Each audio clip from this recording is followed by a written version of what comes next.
जानवर भी कितने पागल होते हैं। एक इंसान ने बड़ी चालाकी से खाने की जगह मौत परोस कर दे दी और जानवर उसे खाना समझ के खा गया।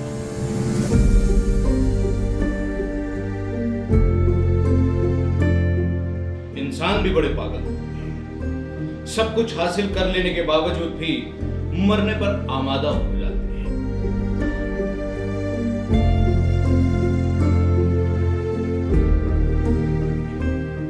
इंसानों के बच्चे भी बड़े पागल होते हैं। 2 घंटे रेलवे स्टेशन पर एक बच्चा अपनी मां को उठाने की कोशिश करता रहता है। इतनी छोटी सी और सीधी सी बात नहीं समझ पाता कि उसकी मां की नींद जरा लंबी है।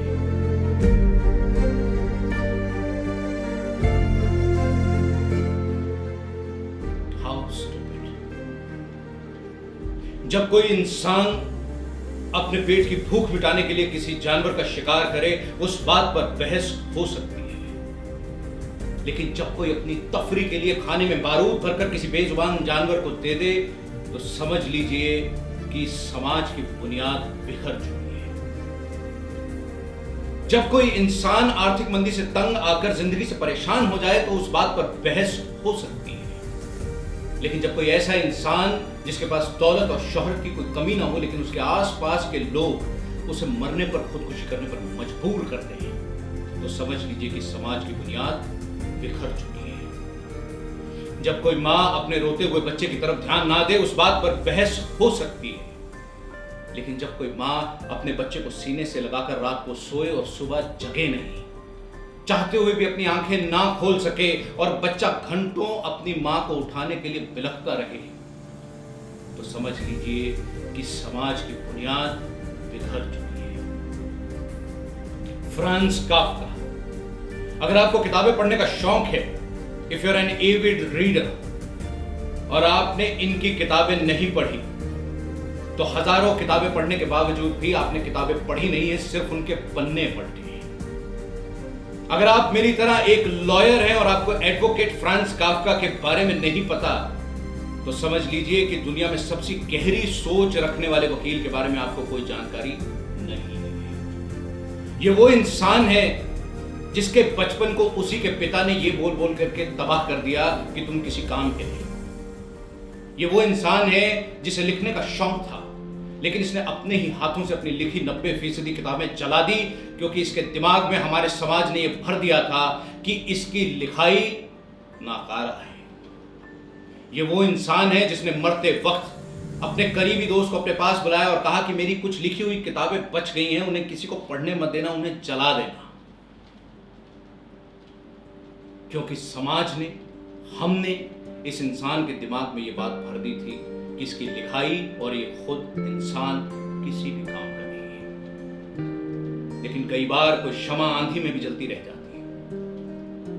फ्रांज काफ्का के दोस्त ने काफ्का की मौत के बाद काफ्का की बात पर गौर नहीं किया और किताबें छपवा दी। उन किताबों ने लोगों के जहन पर ऐसी चोट करी, समाज पर ऐसा कटाक्ष किया, सरकारी व्यवस्था पर ऐसा तंज कसा कि आज फ्रांज काफ्का को हम 20वीं सदी का सबसे महान लेखक मानते हैं। लेकिन यह विडंबना ही है कि जो कामयाबी इस इंसान को जीते जी मिलनी चाहिए थी, वो इसकी मौत के बाद मिली।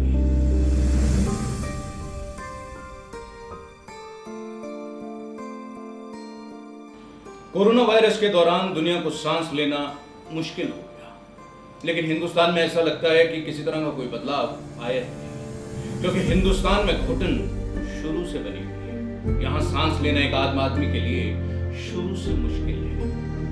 हम इसे महात्मा गांधी का हिंदुस्तान कहते हैं, भगत सिंह का हिंदुस्तान कहते हैं, जिस देश की कल्पना सुभाष चंद्र बोस ने की थी वो हिंदुस्तान कहते हैं। लेकिन जरा ध्यान से सोचिए, क्या ये काफ्का का हिंदुस्तान नहीं है? काफ्का की लिखाई और अगर किताबें उनकी आप पढ़ेंगे तो आप देखेंगे कि उनका हर शब्द एक कटाक्ष था, एक तंज था पॉलिटिकल सिस्टम पर, ब्यूरोक्रेसी पर। जो तंज, जो कटाक्ष उन्होंने अपनी कहानियों में कसा, उसे आप हिंदुस्तान में साक्षात देख सकते हैं। आप घर से बाहर निकलते हैं तो ऐसा लगता है कि सब कुछ होते हुए भी किसी ने आपका गला दबा रखा है। वो हाथ जो हमारी गर्दन को कभी छोड़ते ही नहीं है, कोरोना वायरस के दौरान शायद अपना शिकंजा और ज्यादा कसने में कामयाब हो गए। क्या हमें इसके बारे में कुछ करना चाहिए? क्या जिस तरह से कोरोना वायरस की वैक्सीन ढूंढने में हम लगे हुए हैं, क्या हमें काफका के इंडिया की वैक्सीन भी ढूंढनी पड़ेगी? क्या हमें इस ब्यूरोक्रेसी के खिलाफ, इस पॉलिटिकल सिस्टम के खिलाफ लड़ना पड़ेगा? लड़ने के लिए पहले जरूरी है कि आप समझें कि आपके देश में कमियां क्या हैं। काफका कभी हिंदुस्तान नहीं आई, शायद उन्हें पता भी ना हो कि हिंदुस्तान नाम का कोई देश भी था। लेकिन अगर आप उनकी कहानियां पढ़ेंगे, अगर आप उनकी किताबें पढ़ेंगे, तो आपको ऐसा लगेगा जैसे उन्होंने हर एक शब्द में हिंदुस्तान को बयान किया है। काफका की किताबें पढ़िए, देखिए कि ये हिंदुस्तान काफका का कैसे है, और फिर मिलकर कोशिश करें कि इसे महात्मा गांधी का, भगत सिंह का, सुभाष चंद्र बोस का, वल्लभ भाई पटेल का हिंदुस्तान हम कैसे बनाएं।